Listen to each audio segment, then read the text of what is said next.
السلام علیکم ورحمۃ اللہ وبرکاتہ۔ بسم اللہ الرحمن الرحیم۔ محترم ناظرین، بعض وقت ایسا ہوتا ہے کہ انسان ایک شخص مسجد میں آتا ہے امام کے ساتھ نماز پڑھنے کے لیے، ایک آدھ رکعت اس کی چھوٹ جاتی ہے۔ اب جب امام صاحب نماز مکمل کرتے ہیں، لوگوں کے ساتھ صف میں وہ شامل ہوتا ہے، تو بھولے سے کبھی وہ لوگوں کے ساتھ سلام پھیر لیتا ہے۔ اب بعض وقت تو اس طرح ہوتا ہے کہ خود یاد آ جاتا ہے، ارے میری ایک رکعت چھوٹی ہوئی تھی یا پھر میری 2 رکعتیں چھوٹی ہوئی تھیں، تو فوری وہ اٹھ کر اپنی نماز کو مکمل کر لیتا ہے۔ اور بعض وقت ایسا بھی ہوتا ہے کہ کوئی شخص اس کو لقمہ دیتا ہے اور کہتا ہے، ارے بھائی آپ کی تو 1 رکعت چھوٹی ہوئی تھی، آپ نے سلام پھیر دیا۔ تو اگر اس طرح کا مسئلہ پیش آیا تو اور اس شخص نے باہر سے اس آدمی کو یعنی بازو والے کا لقمہ قبول کر لیا اور اس کے ٹوکنے کو قبول کیا، تو پھر اس کی نماز کا کیا حکم ہوگا؟ محترم ناظرین، سب سے اس مسئلے کی 2 صورتیں بن سکتی ہیں۔ پہلے تو یہ دیکھنا ہے کہ اگر وہ شخص جس کی 1 رکعت یا 2 رکعت چھوٹی ہوئی ہے، وہ جیسے ہی اس نے سلام پھیرا تو کوئی منافی صلاۃ کام نہ کیا ہو۔ اب منافی صلاۃ کام یعنی وہ کام جو نماز میں نہیں کیے جا سکتے، جیسے کھانا پینا، بات چیت کرنا، چہرے کو قبلے سے پھیر لینا، اس طرح کا کوئی کام اگر اس نے نہ کیا ہو اور کسی نے اس کو اب ٹوک کر کہا ہو کہ بھائی آپ کی تو 1 رکعت یا 2 رکعت چھوٹی ہوئی ہے اور آپ نے سلام پھیر لیا، تو اگر جیسے ہی اس کو شخص کو یہ بات کا احساس ہوا کہ فلانے کے ٹوکنے کی وجہ سے، تو اس کو بھی یہ بات یاد آ گئی کہ ہاں میری تو 1 رکعت چھوٹی ہوئی تھی، اور وہ فوری اٹھا اور اپنی نماز کو مکمل کر لیا، تو اس کی نماز درست ہو جائے گی۔ آخری میں اس کو سجدہ سہو کرنا ہوگا۔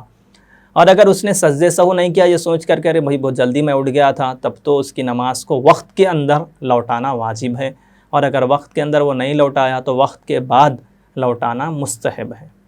اور اگر جب اس کو کسی شخص نے ٹوکا اور کہا کہ تمہاری تو 1 رکعت چھوٹی ہوئی تھی، تو اگر اس کو اس بات کا احساس نہیں ہوا، اس کو اپنی رائے نہیں آئی، اس کے ذہن میں یہ بات نہیں آئی کہ میری رکعت چھوٹی ہوئی تھی، بس لوگوں کے کہنے کی وجہ سے، بازو والے کے کہنے کی وجہ سے اٹھا اور اپنی نماز کو مکمل کرنے کے لیے گیا، تو پھر اس کی نماز فاسد ہو جائے گی، اپنی رائے پر، اپنی گمان پر عمل نہ کرنے کی وجہ سے۔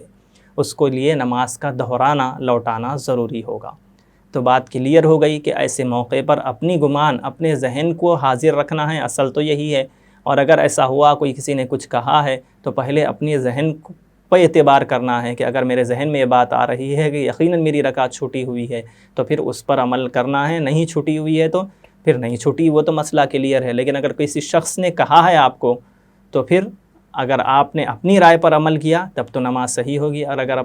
صرف ان کے کہنے پر آپ اٹھے اور نماز مکمل کیے تو نماز فاسد ہو جائے گی۔ اسی سے ملتا جلتا ایک مسئلہ بھی علامہ شامی رحمۃ اللہ علیہ نے لکھا ہے کہ اگر کسی شخص کو کسی نے کہا کہ صف میں جگہ بنانی ہے، تھوڑا ہٹ جاؤ، وہ نماز میں تھا، بازو والے نے کہا کہ تھوڑا ہٹ جاؤ، جگہ بناؤ، یا پھر صف کو مکمل کرنے کے لیے اس کو ہٹنے کے لیے کہا، تو اگر وہ فوری اس کو نہیں ہٹنا چاہیے، بلکہ تھوڑی دیر رکنا چاہیے، پھر محسوس کرنا چاہیے کہ واقعتاً بازو جگہ ہے جس کی وجہ سے صف میں ایک فاصلہ بن رہا ہے، تو پھر وہ تھوڑا رک کر ہٹ سکتا ہے، لیکن فوری اس بازو والے کی یعنی جو نماز کے باہر ہے اس کی رائے پر عمل نہیں ہونا چاہیے۔